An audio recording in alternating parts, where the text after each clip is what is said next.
दोस्तों, चाहे वो इंसानों की दुनिया हो या जानवरों की, माँ द्वारा की गई देखभाल और स्नेह की आवश्यकता हर प्राणी को पड़ती है। एक युवा मादा माँ बनकर एक नए जीवन को जन्म देती है, किंतु उस मादा का दायित्व सिर्फ जन्म देने से ही पूरा नहीं हो जाता, अपितु उस नन्हे जीवन को बड़ा करने का सबसे मुश्किल एवं महत्वपूर्ण कार्य भी माँ बन चुकी उस मादा को ही करना होता है। और इसके लिए खाना खिलाने से लेकर बच्चे की रक्षा करने तक अनेकों जतन करने पड़ते हैं। कई बार तो माँओं को अपने बच्चों की रक्षा करने के लिए खुद की जान तक को दांव पर लगाना होता है। किंतु इन सब के उलट जीव जगत में कुछ ऐसे दृश्य भी दिखाई पड़ जाते हैं जिन पर यकीन करना मुश्किल है। यहाँ कोई माँ ऐसी भी हो सकती है जो अपने ही बच्चे को उठाकर 30 फीट की ऊंचाई से नीचे फेंक देती है। वहीं कुछ जानवर पिता तो अपने बच्चों को ही मार डालने के लिए प्रसिद्ध हैं। आखिर इन सब की वजह क्या है? क्यों कई बार कुछ जीव अपने नए जन्मे बच्चों को अपने ही समूह में शामिल नहीं करते, बल्कि उन्हें अकेला मरने के लिए छोड़ देते हैं? चलिए आज के वीडियो में इसी बारे में जानते हैं। दोस्तों, जब हम छोटे होते हैं तो अक्सर हमारे द्वारा की गई शरारतों के कारण हमें डांट पड़ती है। उस समय ज़्यादातर बच्चे सोचते हैं कि हमारे माता पिता कितने बुरे हैं जो हर समय हमें डांटते ही रहते हैं। परंतु जानवरों की दुनिया में तो कुछ माता पिता सच में ही बहुत बुरे होते हैं। जीव विज्ञानिकों के अनुसार किसी जीव द्वारा खराब माता पिता बनने के पीछे कई वजह होती हैं, जिनमें से एक है सबसे स्वस्थ को ही जिंदा रखना।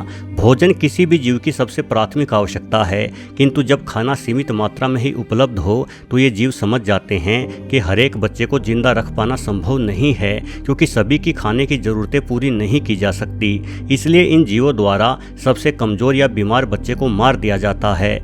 उदाहरण के लिए ऊंचे पेड़ों पर घोंसला बनाने वाले ये सारस, ये पक्षी 2 से 4 की संख्या में अंडे देता है। जब अंडों में से बच्चे बाहर आते हैं तो नर और मादा दोनों सारस मिलकर बच्चों का पेट भरने के लिए पूरा दिन मेहनत करते हैं। लेकिन भोजन की कमी के कारण यदि कोई बच्चा कमज़ोर हो जाए या किसी कारणवश बीमार हो जाए तो माता पिता उस बच्चे को उठाकर बेरहमी के साथ घोंसले से बाहर फेंक देते हैं, ताकि दूसरे बच्चे को प्रचुर मात्रा में खाना मिल सके और वो दूसरा बच्चा तेज़ी से बड़ा हो सके।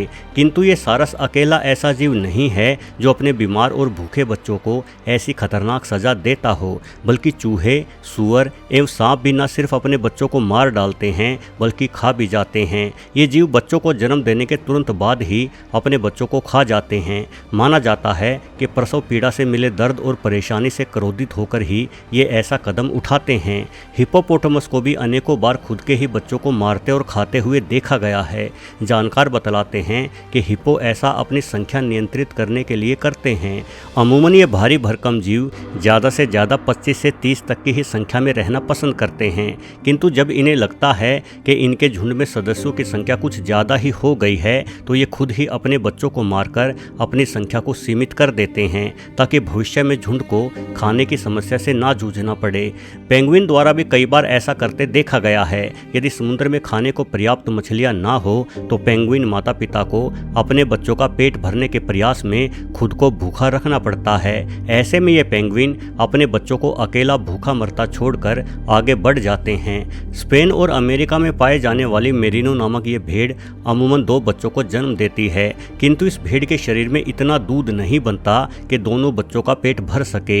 ऐसे में जो बच्चा पहले उठकर अपनी माँ का दूध पीना शुरू कर देता है, भेड़ केवल उसी बच्चे को अपनाती है और दूसरे बच्चे को भूखा मरने के लिए छोड़ देती है।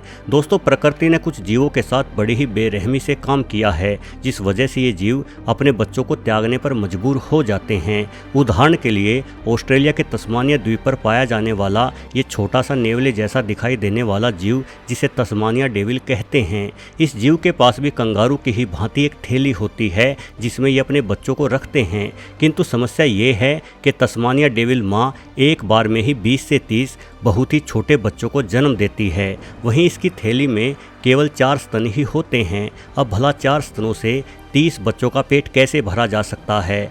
इसलिए जो बच्चे माँ की थैली में सबसे पहले प्रवेश कर जाते हैं वो दूसरे बच्चों के लिए कभी भी स्तन छोड़ते ही नहीं। यानी यहाँ पहले आओ और पहले पाओ का नियम दृढ़ रूप से लागू रहता है, जिस वजह से 30 की संख्या में जन्मे बच्चों में से केवल 4 बच्चे ही जिंदा बच पाते हैं और बाकी के 26 बच्चे भूख के चलते वीर गति को प्राप्त हो जाते हैं। यानी यहाँ माँ की कोई गलती नहीं है, बल्कि माँ तो चाहकर भी अपने सभी बच्चों को जिंदा नहीं रख सकती। ये तो प्रकृति द्वारा किया गया ही अन्याय है जिसे तस्मानिया डेविल चाहकर भी नहीं बदल सकते। वहीं कुछ जीव ऐसे भी होते हैं जिन्हें अपने बच्चों का पेट भरने में तो कोई समस्या नहीं होती, किंतु फिर भी खुद के लालच और स्वार्थ के चलते वो जीव अपने ही बच्चों को खा जाते हैं। ये काले और संतरी रंग के कैरियन बीटल्स ऐसा ही गुस्सेल कीट है। इन्हें खोदने वाला बीटल भी कहा जाता है क्योंकि ये जमीन में काफी तेजी से सुरंग खोद लेते हैं। ये बीटल अपने बच्चों को जन्म देने से पहले ही उन बच्चों के भोजन की व्यवस्था कर लेते हैं। सर्वप्रथम नर और मादा बीटल पहले से ही मरे हुए किसी जानवर के शव को ढूंढते हैं। शव मिलने पर ये बीटल शव को जमीन के अंदर दबा देते हैं। फिर माँ बीटल अपने लार्वा को इस शव के अंदर छोड़ देती है। ये लार्वा संख्या में बहुत ही अधिक होते हैं और इन्हें खाने की कोई कमी नहीं रहती। परंतु सबसे विभत्स बात यह है कि कैरियन बीटल अपने लार्वे का पालन पोषण केवल इसलिए करते हैं ताकि सूखे के मौसम में भोजन ना मिलने पर इस लार्वे को खाकर ही अपना पेट भरा जा सके। जैसे ही लार्वा थोड़ा बड़ा होता है, बीटल माता पिता रोजाना अपने ही लार्वे को खाते रहते हैं। ऐसे में केवल वही लार्वा जिंदा बच पाता है जो माता पिता के आराम करने के दौरान कहीं दूसरी ओर खिसक लेता है। यानी जिस बच्चे पर माता पिता की नज़र नहीं पड़ती वही बच्चा लार्वे से कीट में तब्दील हो पाता है। सच में देखा जाए तो जानवरों की दुनिया बड़ी अजीब है। यहाँ कुछ माँ तो इतनी आलसी होती हैं कि उन्हें यही फर्क नहीं पड़ता कि कौन उनका दूध पी रहा है। जैसे कि इस वीडियो में ये बाघ के बच्चे सुअर माँ का दूध पी रहे हैं। चिड़ियाघरों में अनेकों बार बाघ या शेर के बच्चों की माँ मर जाने के बाद उन्हें सुअर माँ का दूध पिलाकर ही बड़ा किया जाता है। दोस्तों, जीव जगत में सिर्फ मादा ही बुरी नहीं होती बल्कि नर तो इस मामले में मादा से भी कई कदम आगे हैं। जीव वैज्ञानिकों की माने तो नरों द्वारा अपने बच्चों को मार डालने का सबसे बड़ा कारण मादा से संबंध बनाना होता है। उदाहरण के लिए जंगल का राजा कहा जाने वाला शेर एक ऐसा ही जानवर है। शेरों के प्राइड में मुखिया नर ही सभी शेरनियों के साथ संबंध बना सकता है। इसलिए युवा होते शेर या तो अपनी ही प्राइड के मुखिया को चुनौती देते हैं या किसी अन्य प्राइड पर हमला करके उस दूसरी प्राइड के मुखिया के साथ लड़ते हैं। यदि मुखिया शेर हार जाता है तो हमलावर शेर प्राइड में मौजूद सभी बच्चों को मार डालते हैं ताकि सभी मादाएं जल्द से जल्द उन हमलावर शेरों के साथ संबंध बनाने को तैयार हो जाए। सिर्फ शेर ही नहीं, कई अन्य शिकारी भी ऐसा ही करते हैं। इस वीडियो में आप देख सकते हैं कि कैसे ये पोलर बेयर अपनी ही नस्ल के एक छोटे भालू को मार रहा है ताकि इस छोटे भालू की माँ जल्द ही संबंध बनाने को तैयार हो जाए। अब आप अंत में इस मुस्कुराती हुई गिलहरी जैसे जीव को देखिए। इसे क्वाका कहते हैं। आपको ये जीव बेहद ही प्यारा लग रहा होगा, परंतु अपने बच्चों के पालन पोषण के मामले में क्वाका माँ से निकम्मा जानवर कोई नहीं है। इस जीव के पास भी कंगारू की ही तरह अपने बच्चों को रखने के लिए थैली होती है।